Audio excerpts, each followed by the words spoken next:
بسم اللہ الرحمن الرحیم۔ نشر الطیب فی ذکر النبی الحبیب صلی اللہ علیہ وسلم۔ فصل نمبر 25، آپ صلی اللہ علیہ وسلم کا کھانا پینا اور سواریہ وغیرہ۔ نمبر 47، آپ صلی اللہ علیہ وسلم کا لباس۔ آپ صلی اللہ علیہ وسلم کا لباس چادر، لنگی، کرتا اور عمامہ ہوتا تھا۔ آپ صلی اللہ علیہ وسلم نے سیاہ لباس بھی پہنا ہے، لیکن آپ صلی اللہ علیہ وسلم کو سفید لباس زیادہ پسند تھا۔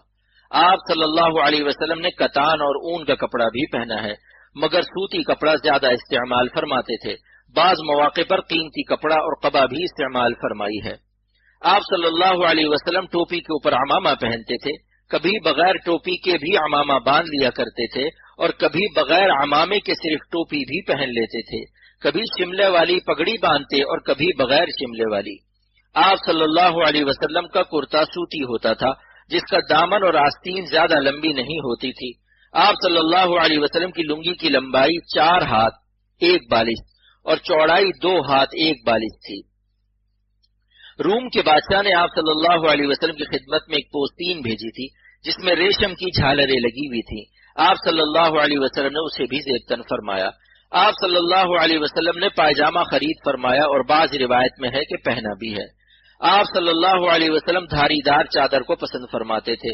آپ صلی اللہ علیہ وسلم کے پاس سیاہ اور سرخ 2 چادریں تھیں، جن میں سبز رنگ کی دھاریاں تھیں اور ایک بالوں والا کمبل بھی تھا۔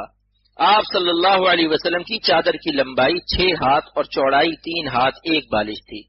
آپ صلی اللہ علیہ وسلم نے پھول بوٹے والی اور زیادہ دونوں طرح کی چادر پہنی ہے۔ آپ صلی اللہ علیہ وسلم کا تکیہ چمڑے کا تھا، جس میں کھجور کی چھال بھری ہوئی ہوتی تھی۔ آپ صلی اللہ علیہ وسلم کبھی چمڑے پر، کبھی چٹائی پر، کبھی زمین پر، کبھی چارپائی پر اور کبھی سیاہ کمبل پر آرام فرماتے تھے۔ آپ صلی اللہ علیہ وسلم کا بستر چمڑے کا تھا، جس میں کھجور کی چھال بھری ہوئی تھی۔